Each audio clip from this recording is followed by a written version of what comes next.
చెప్పిందేనండి. ఇది బైబిల్లో ఉందా లేదా చెప్పండి. నువ్వు చెప్పినది కరెక్ట్ ఉంది, నేను కాదనను. మరి బైబిల్ ఎవరి సంతానం? యావత్ భూమి మీద కాపురం ఉన్నట్టుగా ఆయన ఒకరు నుండి ప్రతి జాతి మనుషులను సృష్టించెను. చెప్పండి, మీరు బైబిల్ చదివారు? వినండి నా మాట వినండి సార్. నీ పేరు అయ్యా నమస్కారం. జై శ్రీరామ్. బాగున్నారా సార్? బాగున్నాను. ఎవరండి? నేను కర్నూలు నుండి చేస్తున్నాలే, నీ యూట్యూబ్ చూస్తే నేను ఓకే. యూట్యూబ్లో మాట్లాడినాను చాలా వరకు 2-3 మాట్లాడినట్టున్నారు. ఒకటి అట్లా ఉంటే నంబర్ తీసుకొచ్చి సార్. మీరు ఎవరో చెప్పగలరా? నేను కర్నూలు నుంచి కర్నూలు నుంచి పాస్టర్ని సార్. నేను పాస్టరా? సేవ చేస్తాను నేను. Okay okay. ఎన్నాళ్ళ నుంచి అండి? మన వాళ్ళు ఇప్పుడు మన పైడాల ప్రవీణ్ మృతి విషయమై ఆలోచన చేస్తుంటారు కదా మన హిందూ సోదరులు.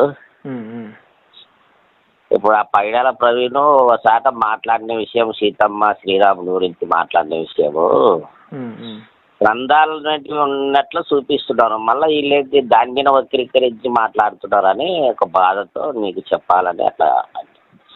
అర్థం కాలేదండి. ఇప్పుడు శ్రీరాముడు సీతను గురించి మాట్లాడినాడు కదా ఈయన, ఎవరు పైడాల ప్రవీణ్.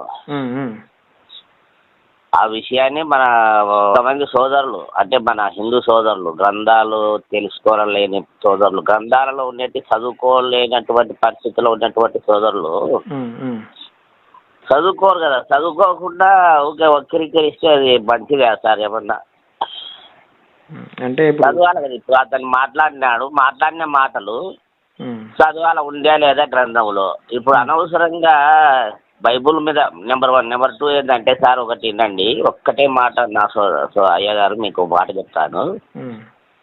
మొట్టమొదటి స్టార్ట్ చేసింది క్రైస్తవుల మీద ఎవరు? మొట్టమొదటి అంటే ఇలాంటివి యూట్యూబ్లు పెట్టడము, బైబుల్ మీద ఇది చేయడము అనేది మొట్టమొదటిగా చేసినది ఎవరు? డేట్ వేయకండి దాని మీద. ఎందుకంటే మొదట వీళ్ళు గెలిచిన తర్వాత వీళ్ళు కౌంటర్లు పెట్టినారు. నువ్వు బైబుల్ మీద ఎందుకు మాట్లాడతావు? మరి మన గ్రంథాలు ఉన్నాయి కదా, గ్రంథాలు చదివినారా మీరు? చదువుకోకుండా ఎందుకు బైబిల్ మీద బురద చల్లుతున్నారు అనవసరంగా అని దాని మీద లేచింది పంచాయతీ. అది తెలుసుకొని ప్రజలు చాలా మంది, మన హిందూ సోదరులు చాలా మంది తెలుసుకోకుండా యూట్యూబ్లో మాట్లాడుతున్నారు సార్. ఇప్పుడు మీరు ఎన్నాళ్ళు అవుతుందండి పాస్టర్గా చేపట్టి? నేను 45 అంటే చిన్నప్పటి నుంచి తెలుసురా, చిన్నప్పటి నుంచి ప్రభులో ఉంటాను నేను. పాస్టర్గా ఎన్నాళ్ళు అవుతుందండి? 40 ఏళ్ళు అయింది. 40 ఏళ్ళ నుండి పాస్టర్గా ఉన్నారా? అవును సార్. అమ్మో, మీ పేరు? సుందరం. సుందరం నా పేరు. సుందరమా? ఓకే అండి. అంటే కర్నూలులోనేనా మీరు ఉండేది? కర్నూలులోనే సార్, కర్నూలులోనే ఉంటాను నేను. అన్నీ చూస్తుంటాను నేను, అన్ని ప్రోగ్రాంలు చూస్తుంటాను. లలిత కుమారు, రాధ మనోహర్ దాస్. ఈ రాధ మనోహర్ దాస్ అంటే మరీ ఈకారంగా మాట్లాడుతున్నారు సార్ ఆయన. అంత ఈకారంగా మాట్లాడాల్సిన అవసరమా సార్? ఏదైనా తెలుసుకోవాలంటే చర్చ చేసుకొని సాల్వ్ చేసుకోవాలా. లేనిది కానీ చెప్తే వాడిని వెంబడే పోలీస్ స్టేషన్కి కంప్లైంట్ ఇచ్చి వాడిని బంధించండి. ఏం లేదు, ఇప్పుడు మన ప్రవీణ్ కుమార్ చెప్పింది నిజమని మీరు అనుకుంటున్నారా? ఆల్రెడీ గ్రంథంలో ఉంది, చూపిస్తున్నారు సార్. నేను పంపిస్తా, వాటిని చూడు. అవునా? ఏమని? నేను పంపిస్తా. ఇది వాట్సాప్ నంబరేనా ఇది? కరెక్ట్. మీరు చదవలేదా గ్రంథం రామాయణం? నేను చదివాను, మన సోదరులు వాటి చూపించి చేసినారు వీడియో. ఏం లేదు, అది మీరు ముందు మాట్లాడినప్పుడు హిందూ సోదరులు ఇది చూసుకోకుండా మాట్లాడారు, ప్రవీణ్ ఆ గ్రంథాల్లో ఉన్నది మాట్లాడారు అన్నారు కదా. అవును సార్. మీరు చదివారా అంటున్నా? నేను ఆ గ్రంథాలు చదవలేదు. మన సోదరులు టిఎస్ కుమార్ అనే ఒక ఆయన పెట్టినాడు. మీరు పాస్టర్ అయ్యి ఉండి మీరే చదవలేదంటే? మనకు బైబుల్ మీద అవగాహన, కానీ హిందూ గ్రంథాలతో ఏం పని సార్? ఇప్పుడు ఎవరి దేవుడు వాళ్ళు ఇష్టపడిగా ఆరాధించవచ్చు, వాళ్ళ ఇష్టం అది. దాని గురించి మనకెందుకు అవసరమా? ఏదంటే ఈ డిబేట్లు ఎప్పుడైతే జరిగినాయో, మొట్టమొదటిగా ఎవరైతే మాట్లాడినారో యూట్యూబ్లో ఏ గ్రంథం మీద, బైబుల్ మీద, దాని డేట్ తీయండి. డేట్ తీసి ఎవరు ముందుగా మాట్లాడితే వాళ్ళ మీద మాట్లాడండి. తప్పు మీరే కదా ముందు అనేది. ఏం లేదండి, ఇప్పుడు మీరు బైబిల్ మీద అవగాహన ఉంది కదా మీకు. చెప్పు సార్. మీ పేరేమన్నారండి? సుందరం నా పేరు. సుందరం గారు, ఇప్పుడు బైబిల్ మీద అవగాహన ఉందా? నిర్గమాకాండము 23:13 మీ దగ్గర బైబిల్ ఉందా ఇప్పుడు?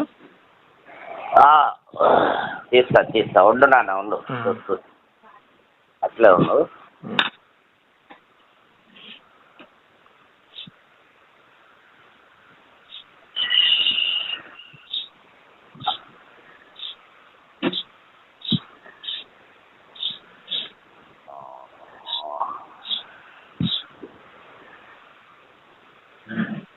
నిర్గమకాండము 23:13 అండి.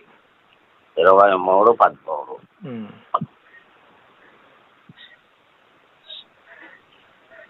చెప్పండి సార్. నేను మీతో చెప్తున్న వాటినన్నిటిని జాగ్రత్తగా గైకొనవాలని, వేరొక దేవుని పేరు ఉచ్చరింపకూడదు. ఒకవేళ ఉచ్చరింపిన పిమ్మట ఏమవుతుందండి? అది నీ నోటి నుండి రానియతగదు అంటే రావద్దు అంటాడు. అదే వేరొక దేవుడి పేరు మీ నోటి నుంచి రాకూడదు. వస్తే ఏమవుతుంది? కింద చదవండి. అదే సంవత్సరమునకు 3 మార్లు నాకు పండగ ఆచరింపవలెను. పండగలు ఉన్నాయిలే 3 అంటాడు. కింద పొలియను రొట్టెల పండుగ ఆచరింపవలను. నేను మీకు ఆజ్ఞాపించినట్లు అబీబు నెలలో నేను ఐగుప్తులో నుండి బయలుదేరి వచ్చింది గనుక ఆ నెలలో నియామక కాలమందు 7 దినములు పొలియను రొట్టెలు తినవలను.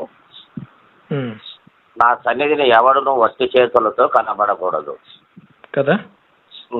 ఇక్కడ మీరు చూసింది ఏంటంటే మీ నోటి నుంచి వేరొక దేవుడి పేరు రాకూడదు అని చెప్పి అంటున్నారు కదా. మరి ప్రవీణ్ పగడాల పదే రాముడు, కృష్ణుడు, దేవుడు, సీతమ్మ, ఈశ్వరుడు ఈ పేరు ఎందుకండి ఉచ్చరిస్తూ ఉన్నాడు ఆయన? నేను చెప్పినది ఫస్ట్ నేనేం చెప్తా సార్ నీకు? అలా చేయకూడదు కదా, తప్పు కదా సార్. నేను చెప్పినది ఏంటి సార్ నీకు ముందు ఫస్ట్ ఏం చెప్పినా? ఇప్పుడు మొట్టమొదటిగా ఎవరు ప్రారంభించారన్న విషయాన్ని నేను జ్ఞాపకం చేస్తాను. ఎవరు ప్రారంభించారనేది మనం మాట్లాడదాం. కానీ ఇలా ప్రవీణ్ పగడాల తన దేవుడు ఆజ్ఞలని ధిక్కరించినట్లే కదా. నువ్వు మొట్టమొదటిగా నన్ను 1 ఏటు కొడితే నేను 2-3 ఏట్లు కొడితే నేను తిరగమలనా సార్? అది ఇప్పుడు నేను చెప్తానండి. సీమలక్కడికి పోతుంటే పట్టుకుంటే ఎదురు మలుతుంది. ఇప్పుడు మాట్లాడారు కదా, మీరు నన్ను 2-3 ఏట్లు వేస్తే నేను తిరగబడతానన్నారు కదా. మరి అంతే కదా. హిందూ సమాజం ప్రస్తుతం అదే చేస్తుందండి. లేదు సార్. ఎందుకంటే ఒక్క నిమిషం, మీరు ఒక 15 సంవత్సరాల క్రితం ఏ పాస్టర్ మీదైనా 2 తెలుగు రాష్ట్రాల్లో దాడి జరిగినట్టు మీరు ఏమైనా చూసారు? లేదు, ఖచ్చితంగా లేదు. పాస్టర్ మీద దాడి జరగలేదు. ఇప్పుడు ఎందుకు జరుగుతుంది? హిందూ సోదరులు కూడా చాలా మంది ఎవరిని ఏమనలే. ఇప్పుడు ఎందుకు జరుగుతుందో చెప్పండి. అమాయక సోదరులను ఆయకట్టుకొని బైబుల్ సెంటది. ఒక్కటే నేను చెప్పేది వినండి. ఎందుకు జరుగుతుందంటే పాస్టర్లు ఇప్పుడు ఉన్నటువంటి 99% మంది పాస్టర్లలో చర్చిల్లో చెప్పేది ఒకటే ఒక విషయం: ఇతనే నిజమైన దేవుడు, ఇతను తప్ప మరొకటి దేవుడు లేడు, ఇతన్నే నమ్మాలి అని చెప్పేంత వరకు బాగానే ఉందండి. కానీ మిగిలిన వారందరూ రాళ్ళు, రప్పలు, అవన్నీ విగ్రహాలు, ఒత్తివి, ఇవన్నీ దాన్ని కూడా నేను ఖండిస్తాను. ఇప్పుడు పిశాసిల్లో వదలగొడుతున్నామని చెప్పేసి ఒక పాస్టర్ వస్తున్నాడు.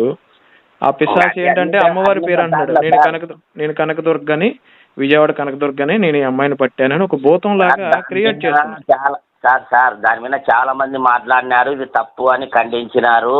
అలా చేయడం ద్వారా ఏమవుతుందంటే పాంప్లెట్స్లు, కరపత్రాలు ఈదులకి వెళ్ళి పంచడం, ఇతరే నిజమైన దేవుడు, మిగిలిన రాళ్ళు రప్పలు, ఇలాంటి ప్రచారం చేసి ఏమవుతుందంటే తప్పు. నేను తప్పు అంటున్నా. నేను అదే మీరు తప్పు అంటున్నారు. మీరు మంచి పాస్టర్ కాబట్టి మీరు తప్పు అంటున్నారండి. విగ్రహారాధన తప్పు అనడం తప్పు అని నేను ఎన్నో సార్లు వీడియోలు కూడా పెడుతుంటా కూడా. అది తప్పు. నీకు చేత కాకపోతే నోరు మూసుకొని ఇంటికాడ బండిరా పడకవు, నేనుండి దేవునికి వచ్చిన ఆదాయం ఏం లేదు. అన్ని పొడవలు అయితే సువార్త ప్రకటించాలంటే ఆది కాండం నుండి ప్రకటన గ్రంథం వరకు ఉంది. మంచి మాటలతో హిందూ సోదరులను ప్రేమతో హెచ్చరించాలి కానీ నువ్వు నమ్మే దేవుణ్ణి. ఇప్పుడు మీరు అన్నారు కదా, మీరు రాళ్ళు రప్పలు అనడం తప్పు అది ఇది అని చెప్పి అన్నారు కదా. ద్వితీయోపదేశ కాండము 13:6 నుంచి 10 వరకు మీరు చదివారనుకోండి, సాక్షాత్తు బైబిల్ దేవుడే ఇచ్చిన ఆజ్ఞ ఏంటో తెలుసండి. వారు దేవతలకు సాకిల పడకూడదు, వాటిని పూజింపతగదు, వారిని తప్పక నిర్మూలించాలి, వారి విగ్రహములను బొత్తుగా పగలగొట్టవలెను. ఇది బైబిల్లో ఉందండి.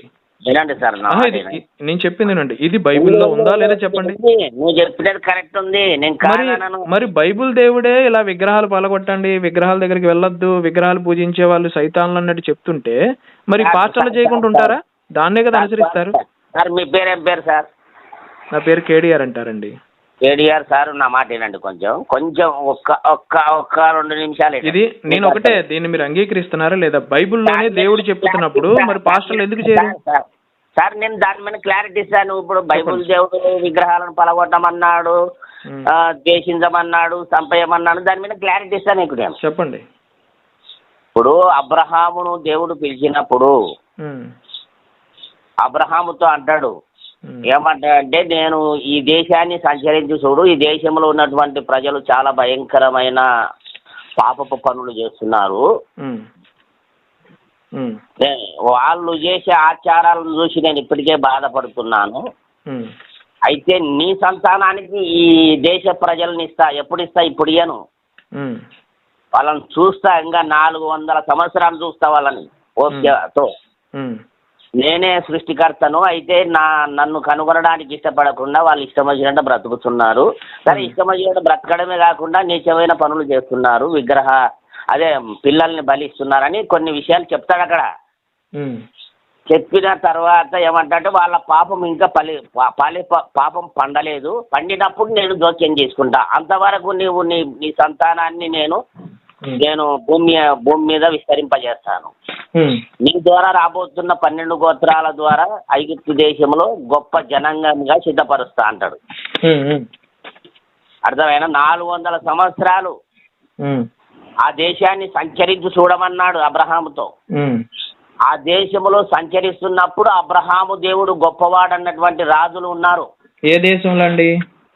ఈ పాలు ఇప్పుడు నువ్వు అంటే విగ్రహాలను పలగొట్టు చంపేయి అనే దేశాన్ని. ఓకే, అంటే ఇది మన భారతదేశానికి సంబంధించింది కాదా ఈ వాక్యం? కాదు సార్. ఓహో, మన దేశానికి సంబంధించిన వాక్యం కాదు ఇది. కాదు. మరి అంతకుముందు ఉన్న వేరొక వాక్యాలు, మరి నిర్గమకాండము 23 ఇవి కూడా మన దేశానికి సంబంధించినవి కావా? కాదు, అది ఇజ్రాయిలీలకు ఇచ్చినటువంటి మాటలు అవి. ఓకే, మరి మన దేశానికి సంబంధించి మన దేశంలో ఏమైనా మాట్లాడా దేవుడు? మన దేశానికి సంబంధించి ఏంటంటే, మన దేశము నీ దేశం నా దేశం అని కాదు. అందుకే అపోస్తుల కార్యాలు 17వ అధ్యాయం 24, 23 వచనములు అంటాడు. ఒక్క నిమిషం, చిన్న క్లారిటీ. ఇప్పుడు చెడుగా ఉన్న వాక్యాలు చెప్తే ద్వితీయోపదేశకాండము, నిర్గమకాండం అది మన దేశానికి సంబంధించినవి కాదు అన్నారు.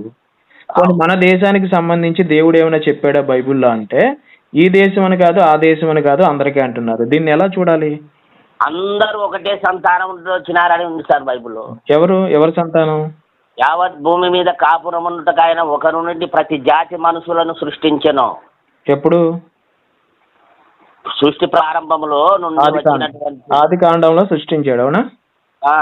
ఈ ఆది కాండంలో దేవుడు సృష్టించినప్పుడు మొదట దేన్ని సృష్టించాడండి? అవి వద్దు సార్, అవి చాలా టాపిక్ అయితే సార్. క్లుప్తంగా చెప్పుకోవాలి అంటే, మనం ఏంటంటే యావత్ భూమి మీద మనుషులంతా ఒకే మనిషి నుండి భూమి మీద విస్తరించారు. ఒకటే మనిషి నుండి పుట్టించాడు అనుకుంటా. ఓకే, ఇప్పుడు పుట్టించారు కాదు, ఖచ్చితంగా అదే.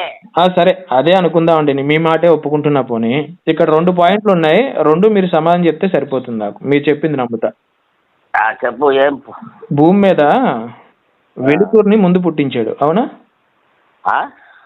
భూమి మీద వెలుతురుని పుట్టించాడు దేవుడు. భూమిని సృష్టించి దానికి వెలుతురుని పుట్టించాడు. అవునా?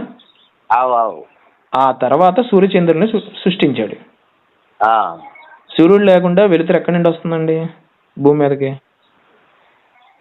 సూర్యుడు లేకుండా వెలుతురు అంటే దేవుడు వెలుగై ఉన్నాడు కదా సార్.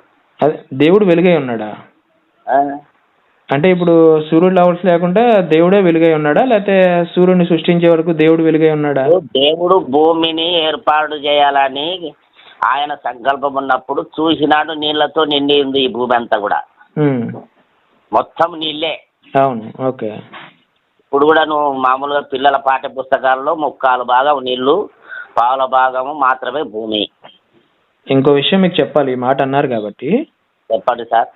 భూమి నుంచి మొత్తం నీరు వేరు చేసాం అనుకోండి, భూమిలో 10% మాత్రమే నీరుంది. తెలుసా మీకు ఈ విషయం? అవును సార్, కరెక్టే నువ్వు చెప్పే భూమి మీద పరుచుకున్నది విస్తరించినది 70-80% చెప్తున్నారు. కానీ భూమి నుంచి నీరును వేరు చేస్తే మాత్రం 10% ఉంటది నీరు. అంటే పైన అలా పొరలా ఉంది అంతే విస్తరించి. మరి అంటే దేవుడికి ఈ లాజిక్ తెలియదు అంటారా? మొత్తం నీరే అంటున్నారు. మొదటేనండి ప్రారంభంలో భూమి కాకుండా ఉన్నప్పుడు చెప్తున్న మాట, నువ్వు వెలుగై ఉన్నాడా దేవుడు అనే మాట, అంటే వెలుగు ముందు ఉందా అనే మాట. నేను ఒకటేనండి, భూమి మీదకి సూర్యుడు లేకుండా, సూర్యుని సృష్టించకుండా వెలుతురు ఎలా సృష్టించాడు ఆయన? దేవుడు వెలుగై ఉన్నాడు కదా సార్. దేవుడు ఇది కాదండి, దేవుడు వెలుగై ఉన్నాడని అక్కడ లేదు. సృష్టి మీరు ఆదికాండం మీరు కరెక్ట్ గా చదివినట్లేరు. అయితే వెలుతురుని సృష్టించాడని ఉంది ఇక్కడ. ఇప్పుడు నీ దగ్గర ఒక టార్చ్ ఉంది, ఒక ప్రాంతానికి వెళ్ళారు పని చేయాలని, ఆ ప్రాంతంలో వెలుతురు లేదు, ఆ ప్రాంతంలో టార్చ్ పెట్టి వచ్చినారు, అది వెలుతురునే ఉంది కదా. దేవుని మాట ఆ విధంగా సిద్ధపడింది అని ఆ రోజుల్లో దేవుని వాక్య ప్రకారంగా. అంటే భూమి మీద టార్చ్ వేసాడా దేవుడు? మరి అదే సూర్యుడు అనేది దేవుని మాట. అది దేవుడు ఆకాశంలో ఎలుగును కలుగును గాక అన్న మాట. ఇప్పుడు దేవుడు మానవులందరినీ సృష్టించాడు ఒకరి నుంచి అన్నారు కదా. ఇప్పుడు ఆదాముని సృష్టించి, ఆదాము ఎన్నుపూస నుంచి, అంటే ఒక ఎముక నుంచి పక్కటి ఎముక నుంచి అవ్వని సృష్టించాడు కదా. ఆ తర్వాత వాళ్ళకి పిల్లలు పుట్టారు కదండి. ఎవరు, మగపిల్లలా ఆడపిల్లలా? ఇద్దరు పుట్టినారు. అది ఇద్దరు మగపిల్లలు ఆడోళ్ళ? మగ పిల్లల గురించి ఉంది, ఆడపిల్లల గురించి లేదులే సార్. మగపిల్లలు పుట్టారు కదా, మరి వాళ్ళకి భార్యలు ఎవరిని సృష్టించారు? అది కథ. ఇప్పుడు ఇద్దరు పిల్లలు పుట్టించారు కదా. ఇప్పుడు ఇద్దరు పిల్లలు ఒకరి నుంచి పుట్టాడు, ఓకే. మరి వాళ్ళకి పిల్లలు ఎవరు సృష్టించారు?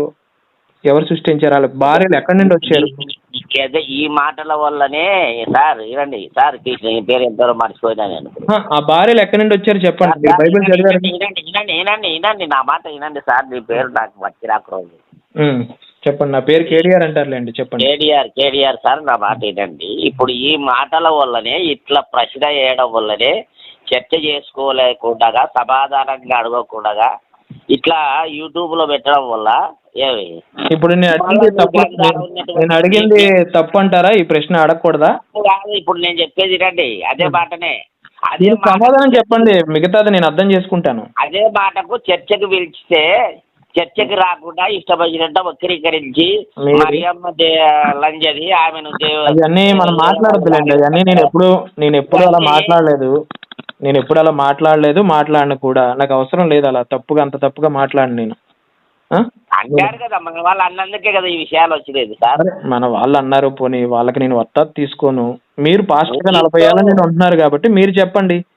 ఆదాము కొడుకులకి భార్యలు ఎక్కడి నుండి వచ్చారు? ఆదాము ద్వారానే పిల్లల్ని కన్నాడు. అవును, పిల్లలకి అన్నాడు. ఆ పిల్లలకి భార్యలు ఎక్కడి నుండి వచ్చారు? భార్యలు ఎక్కడ దొరికారు? వాళ్ళకి పెళ్లి చేయడానికి ఆ అమ్మాయిలు ఎక్కడ? సంతానమే సార్, వాళ్ళ సంతానమే. ఎవరి సంతానం? ఆదాము సంతానమే పిల్లలు. ఆదాము సంతానం 2 కొడుకులు అన్నారు కదా మీరు. ఆ కొడుకులను లెక్క పెట్టారు కానీ అంటే కూతుర్లు కూడా కన్నాడా? కూతుర్లు కూడా కన్నాడు. ఆ కూతుర్ని ఏం చేశాడు? కొడుకులకి ఇచ్చి పెళ్లి చేశాడా?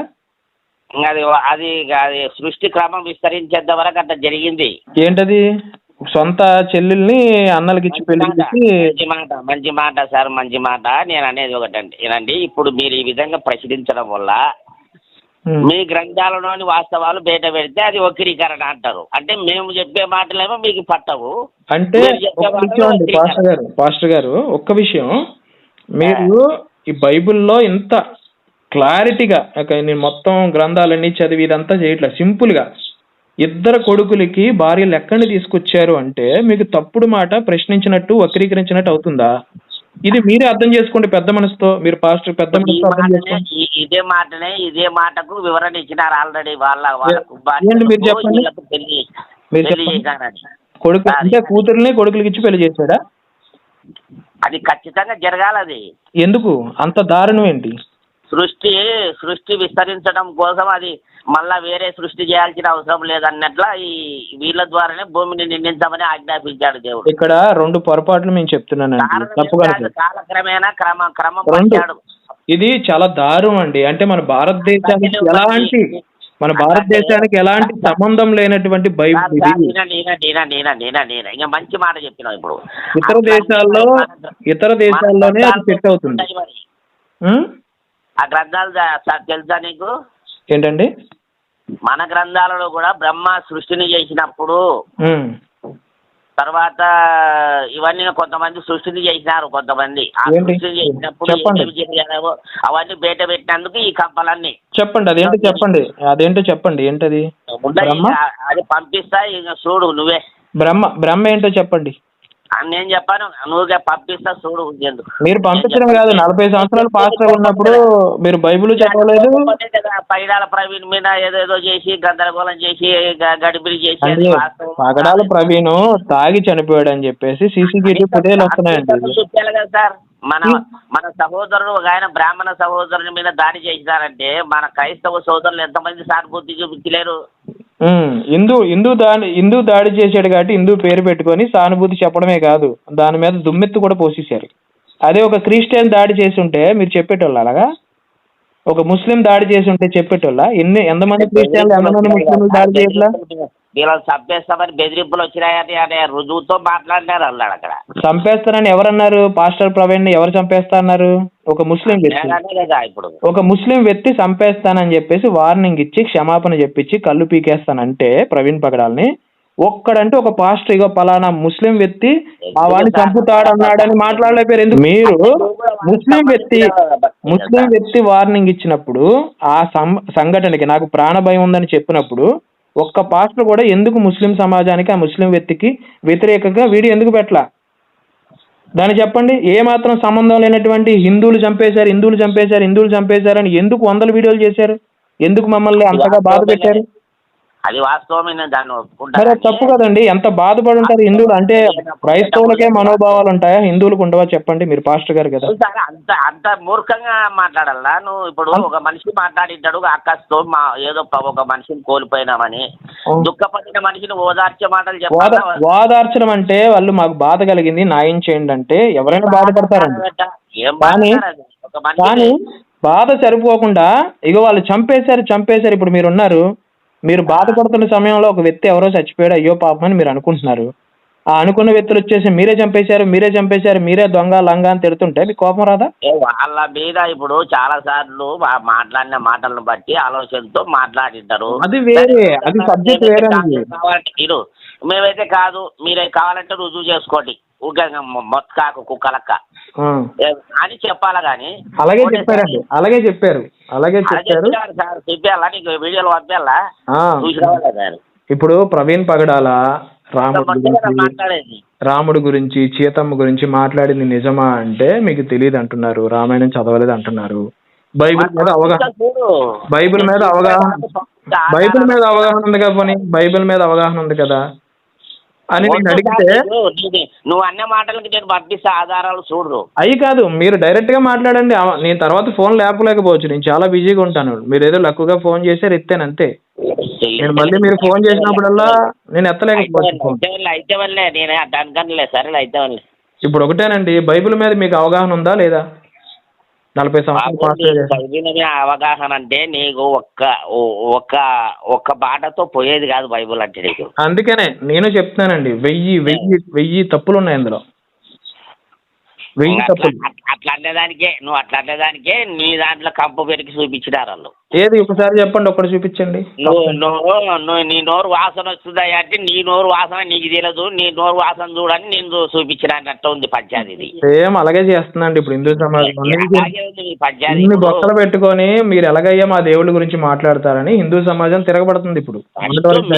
ఫస్ట్ ఎవరు పెట్టినారు చూడు. ఈ దేశంలోకి ఎవరు వచ్చారండి ఫస్ట్? ఏం దేశం?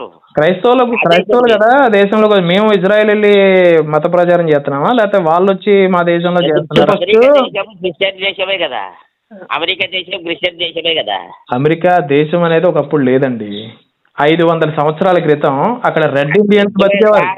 చరిత్ర నేను చెప్తాను. వాళ్ళదే కాదా వాళ్ళదని ఉందా లేదా? నేను ఒకసారి చెప్తాను. 500 సంవత్సరాల క్రితం అక్కడ రెడ్ ఇండియన్స్ అనేసి కొంతమంది ఆదివాసీ వాళ్ళందరినీ చంపింది ఎవరు? వాళ్ళందరినీ చంపి నాశనం చేసి వాళ్ళ తెగల్ని నాశనం చేసి అక్కడ క్రిస్టియానిటీని విస్తరించి నాశనం చేసింది క్రిస్టియానిటీ. ఇది చరిత్ర. ఇది 500 సంవత్సరాల హిస్టరీ చూడండి. అమెరికా ఈ రోజు క్రైస్తవ దేశం అంటున్నారంటే హిస్టరీలో లేదు అది. అక్కడ సుమారు కొన్ని కోట్ల మంది 4 కోట్ల మందిని చంపేశారండి. దేవుడు తెలుసుకోరక ముందు మనిషి ఇష్టం వచ్చినట్టు బ్రతుకుతాడు. 4 కోట్ల మంది నీతి సూత్రాలతో 4 కోట్ల మందిని అండి 4 కోట్ల మందిని చంపేస్తారండి. ఎందుకు మాట్లాడతారు సార్ మీరు? 4 కోట్ల మందిని ఎందుకు చంపేశారండి? అన్యాయంగా, దారుణంగా. ఈ క్రైస్తవులు అమెరికాలో రెడ్ ఇండియన్స్ అనే జాతిని ఎందుకు మొత్తం నాశనం చేశారు? అదే అంటున్నా, క్రైస్తవుల వాళ్ళు క్రైస్తవులు అన్నట్లు ఎట్లా తెలుస్తుంది నీకు? క్రైస్తవ దేశం ఎలాగైంది అది? రెడ్ ఇండియన్స్ చంపేసినప్పుడు క్రైస్తవులు అన్నట్లు ఎట్లా తెలుస్తుంది? మరి క్రైస్తవ దేశం ఎలాగైందండి అది? అమెరికా క్రైస్తవ దేశం అంటే ఏమి స్వార్థికులు పోకుంటారా, సేవ చేయకుంటారా? అక్కడ మిషనరీ వాళ్ళు సేవ చేసినారా, అభివృద్ధిలోకి వచ్చింది. అంటే దాడి చేసినప్పుడు మాత్రం అది మంచి దేశం కాదు అమెరికా. ఏదైనా అంతే సార్, అదొకటే కాదు. అమెరికాలో సహజ వనరులు పుష్కలంగా ఉన్నాయి. ఆయిల్, బంగారం, మట్టి, గ్రానైట్స్, వృక్ష సంపద అన్నీ ఉన్నాయి కాబట్టి అక్కడ దోచుకోవడానికి వెళ్ళారు. కానీ వీళ్ళేది వెళ్ళి అక్కడ ఏదో చేసేలేదండి. గుర్తుపెట్టుకోండి. ఇప్పుడు ఒక దేశం అభివృద్ధి చెందుతుందంటే ఆ దేశంలో ముడి సరుకు బంగారం దొరుకుతుంది, ఆయిల్ పడుతుంది, డీజిల్ పడుతుంది, గ్యాస్ దొరుకుతుంది. ఇన్ని రకాల అక్కడ సంపద ఉంది కాబట్టి అక్కడికి వెళ్ళారు వీళ్ళు. వజ్రాల గనులు కూడా ఉన్నాయి అమెరికాలో. అంతేగాని వీళ్ళు వెళ్ళి వజ్రాల గనులు సృష్టించారా? వీళ్ళు వెళ్ళి ఆయిల్ అక్కడ పోసారా? ఏం మాట్లాడుతున్నారండి? అలా తప్పది. అది కరెక్ట్ కాదు. ఒక దేశం అభివృద్ధి చెందుతుందంటే అక్కడ మనుషులు ఎట్లా వచ్చినారో తెలియదు నీకు. ఎందుకు వచ్చారంటే వీళ్ళు వెళ్ళి దాడి చేసి వాళ్ళు చంపేసి వీళ్ళు మెజారిటీ అయ్యారు. అంటే సర్టిఫికేట్ కూడా ఇప్పటికి హిందూ అనే ఉంది మీది. 40 సంవత్సరాల వేదాలలో లేదు, పురాణాలలో లేదు హిందూ అని. రాజ్యాంగంలో ఉందిగా. రాజ్యాంగంలో ఉందంటే అది అప్పుడు వచ్చిన చరిత్ర నీకు తెలియదు ఇంకా కొన్ని విషయాలు. రాజ్యాంగంలో ఉంది కదా, మరి రాజ్యాంగాన్ని అనుసరించాలి. ఉందంటే అదే ఆ చరిత్ర తీసుకోవాలంటే గంటల తరబడి పడుతుంది సార్. ఎందుకు కాదు, రాజ్యాంగంలో ఉంది కదా, మరి హిందూ అని సర్టిఫికెట్లు ఎందుకు ఉంది మీకు? 40 సంవత్సరాలు పాస్టర్గా ఉండి కూడా మీరు ఇప్పటికీ కూడా బీసీసీ తీసుకోకుండా హిందూగానే ఉంటున్నారంటే ఎవరిని మోసం చేస్తున్నారు? నువ్వు చెప్పినట్టు అయినా మేము పుట్టినది. నువ్వు చెప్పినట్టు అయినా పుట్టినది మేము. నేను చెప్పినట్టు అవసరం లేదు. దేశంలో ఉన్న రాజ్యాంగం చెప్పినట్టు ఉండాలిగా. ఈ దేశం హిందూ దేశం అని ఎక్కడ రాయబడింది? మీ పురాణంలో వేదాలలో చూపి. నేను అన్నానా ఇప్పుడు హిందూ దేశం అని మీతో అన్నానా? రాజ్యాంగం ప్రకారంగా నడుచుకోవాలి కదా. అంటున్నావు కదా సార్, రాజ్యాంగం ప్రకారంగా నడుచుకోవాలి కదా ఈ దేశంలో అంటున్నాను. రాజ్యాంగం కాదు, రాజ్యాంగం వచ్చింది మన్నాది. అంటే నడుచుకోరా? నా మాట వింటారా మీరు? రాజ్యాంగం వచ్చినది మన్నా. ఏది వచ్చింది అది దానికి చరిత్ర ఉంది. రాజ్యాంగంలో రాసిన హిందూ దేశానికి చరిత్ర ఉంది. కాదండి, ఇప్పుడు రాజ్యాంగం మీరు అనుసరిస్తారా అనుసరించరా? రాజ్యాంగం పాటించామంటే రాజ్యాంగం పాటించకుండా ఎట్లా బతుకుతాం మనం? రాజ్యాంగం పాటించినా బతకరా? బైబిల్ ప్రకారంగా బతకగలరా? పోనీ రాజ్యాంగం పాటించకుండా ఎట్లా బ్రతుకుతాము ఈ దేశంలో? మరి రాజ్యాంగాన్ని మీరు ఎందుకు అనుసరించలేదు? హిందూ సర్టిఫికెట్ మీద ఉన్నారు మీరు. వచ్చింది 100 సంవత్సరాల కిందట వచ్చింది రాజ్యాంగము. మీరు రాజ్యాంగం 100 సంవత్సరాల క్రితం వచ్చింది. ఇప్పుడు దాన్ని నమ్ముతారు లేదా? శాస్త్రము దాని కింద ఉన్నటువంటి మన ధర్మశాస్త్రం యొక్క చరిత్రలు నీకు తెలియవు. నాకు తెలియవు అంటున్నారా? మీకు బైబిల్ గురించే తెలియదు. మీరు మాట్లాడుతున్నావు నువ్వు కుల మతాలని. ఎన్ని ధర్మశాస్త్రాలు ఉన్నాయి చెప్పండి? మను ధర్మశాస్త్రం చెప్పారు కదా, ఇంకా ఎన్ని ఉన్నాయి అలాంటివి? ఇట్లా ఉంటుంది పంచాది బాబు. 12 ధర్మశాస్త్రాలు ఉన్నాయి. అందులో ఒకటి మను ధర్మశాస్త్రం. ఒక్కటి మను ధర్మశాస్త్రం అని మాట్లాడడం కాదు, ఇంకా ఎన్ని ఉన్నాయో తెలుసుకోవాలి. అందులో ఏముందో కూడా తెలుసుకోవాలి. అర్థమైందా? తెలియకుండా మాట్లాడితే ఏమవుతుందంటే ఇలాగే అవుతుంది. నువ్వు హిందూ సర్టిఫికేట్ మీద ఎందుకున్నావు చెప్పు? నువ్వు హిందూ సర్టిఫికేట్ మీద ఎందుకున్నావు ఇప్పటి వరకు? ఎందుకు మార్చుకోలేదు? నువ్వు క్రిస్టియన్ అని చెప్పి ఎందుకు అధికారికంగా మార్చుకోలేదు? నువ్వు చెప్పినట్టు పుట్టేది కాదండి. పోనీ రాజ్యాంగం చెప్పింది కదండి. రాజ్యాంగం నువ్వు చెప్పినగా నువ్వు తినమన్నా తిన్నిగా నువ్వు ఉన్నవన్నా ఉన్న చాట ఉండనిగా. నేను కాదండి చెప్పింది, రాజ్యాంగం చెప్తుందండి. చట్టం చెప్తుందండి. చట్టం చెప్తుంది. అది ఎందుకు వింటలేదు? పోనీ బైబిల్ ప్రకారంగా మీరు బతుకుతున్నారా? చట్టం ఏం చెప్పలేదు, అందరూ ఒకటే అని చెప్పింది చట్టం. చట్టం అందరూ ఒకటే చెప్పింది, క్రిస్టియన్ది మన దేశంది కాదు, ఇది అవుటర్ రిలీజియన్స్. ఇది అది ఎవరు రాసినారో తెలియదు. ఎవరు రాస్తే మెజార్టీగా ఉండి నువ్వు దౌర్జన్యం చేస్తావా? నువ్వు మెజార్టీ ఉండ మా బలం ఉందని దౌర్జన్యం చేస్తావా? నువ్వు మనుషులంతా ఒకటే అని బైబుల్, ఈ భూమి అంతా మనుషులకు ఇవ్వబడిందని దేవుడు అన్నాడు. నువ్వు ఎవరు చెప్పనీగా? ఈ దేశంలో నివసిస్తున్నావు, అది దీను ఇది దీను, ఇట్లా ఉండు అట్లా ఉండు అన్నికి చెప్పనీకి నీకేం అధికారం ఉంది అంటున్నా. కాదండి, రాజ్యాంగం ప్రకారం వినండి దయచేసి. నాకు మోసం చేయదు. రాజ్యాంగం ఎప్పుడొచ్చిందో తెలియదు నీకు. చట్టాన్ని గౌరవించాలండి, చట్టాన్ని గౌరవించాలి. సరే పోనీ బైబిల్ చెప్పింది వింటారా మీరు? బైబిల్ చెప్పింది నువ్వు ఇదే కదా, వింటారా? బైబిల్ చెప్పింది మీరు పాటిస్తారా? పోనీ బైబిల్ దేవుడు మీకు చెప్పింది వింటారా? ఇప్పుడు నువ్వు అంటివి కదా బైబిల్లో ఏమని చెప్పినావు, నువ్వు చెల్లెలు చేసుకున్నాడు అంటావు. అన్నం కాదు, నేను అన్నం కాదు, మీరు చెప్పండి. నువ్వు అన్నదానికే నేను చెప్పిన. ఏం చెప్పండి, మీరు చెప్పండి. ఈ గ్రంథాల ప్రకారంగా సృష్టికర్తలు ఏమేమి చేశారన్న చరిత్ర అది కూడా చెప్పండి. అది కూడా చెప్పండి. ఏం చెప్తావు సార్ నువ్వు? చెప్పండి, అది కూడా చెప్పండి. ఏం జరిగింది ఏం చెప్తావు? దానికి చెప్పండి, మీకు తెలిసింది ఏంటో చెప్పండి. చేశారు, డిబేట్ చేసినా కూడా వినకుండగా ఏమి మీకు తెలిసింది, మీరు పాస్టరేగా, మీకు తెలిసింది ఏంటో చెప్పండి. నేను దానికి సమాధానం ఏంటో చెప్తా. మీకు ఏం చెప్తావు సార్? నువ్వు అంతా వక్రీకరిస్తున్నావు ఇప్పుడే. వక్రీకరించడం అంటే ఇప్పుడు ఆదాము కొడుకులకి భార్యలు ఎక్కడి నుండి వచ్చారని అడిగాను. మీరేమన్నారు తర్వాత? ఫస్ట్ అది అది ఇది అని, తర్వాత ఏమన్నారు? చెల్లెల్లో పెళ్లి చేశారు అంటున్నారు. చెల్లెళ్ళు ఎలా పెళ్లి చేస్తారని కదా, నువ్వు చెల్లెళ్ళు చేసుకుంటాడు అంటావు. మరి ఎలా? అప్పుడు నేనేమంటా, నీ బ్రహ్మ ఏం చేసినాడో తెలుసా? చెప్పండి, బ్రహ్మ ఏం చేశాడో చెప్పండి. బ్రహ్మ ఏం చేశాడో చెప్పండి. అది పంపిస్తా, పంపిస్తా. మీకు తెలీదా? తెలియదు, నాకు తెలియదు. తెలియకుండా పాస్టర్లు ఎలాగవుతారండి? తెలియకుండా పాస్టర్లు ఎలాగవుతారు? వాడి చెప్పింది నమ్మడం కాదు. డిబేట్ లో వివరణ పంపిస్తా, చూడు. పోనీ మనిద్దరం డిబేట్ చేద్దాం. మనిద్దరం ఇప్పుడే డిబేట్ చేద్దాం. మాట్లాడండి, ఏం మాట్లాడతారు? తండ్రి బాబు, మన కృష్ణ గారు నా మాట వద్దు. మీరు మాట్లాడే డిబేట్ మనం చేద్దాం. డిబేట్ మనిద్దరం చేద్దాం. బైబిల్ గురించి నేను చెప్తా, మా గ్రంథాల గురించి మీరు చెప్పండి, చూద్దాం. చేద్దాంలే. ఒక టైం ఉంది, ఆ టైం ప్రకారంగా మాట్లాడదాంలే. ఇంకా నేను కొంచెం వేరే పనుల మీద. మీరే ఫోన్ చేశారు కదా, మీరు అన్ని ప్రిపేర్ అయ్యే ఫోన్ చేసి ఉంటారు కదా. అట్ట కాదు ప్రిపేర్ కాదు నేను. అట్లా నువ్వు ఇట్లా ఇన్ని విషయాలు అడుగుతావంటే నేను దానికి ప్రిపేర్ అయ్యేవాడినే. కానీ నేను ఏమంటున్నా అంటే, కుటుంబం నాశనం అయిపోయిందంటే దాన్ని చూసి నవ్వుతూ నువ్వు లేనిపోని మాటలు చెప్పినావంటే కొన్ని వేల మంది హిందువుల మీద నింద వేసేసి చంపేశారంటే తప్పులేదు. కానీ ఇది మేము చంపలేదు అని చెప్పి నిరూపించుకుంటే తప్పు వచ్చేసిందా? ఇది మేము చంపలేదు, ప్రవీణ్ బగడాలు మేము చంపలేదు అని సాక్ష్యాలు చూపిస్తే మీకు తప్పు వచ్చిందా చెప్పండి? రాముణ్ణి అవమానించినట్టుగా లేదు, చరిత్ర ఆధారాలతో చెప్పినాడు నీకు. ఏం ఆధారం మీరు చెప్పండి. రామాయణంలో ఏముందో చరిత్ర ఆధారం ఏంటో చెప్పండి, చూద్దాం, మాట్లాడుకుందాం రామాయణం గురించి.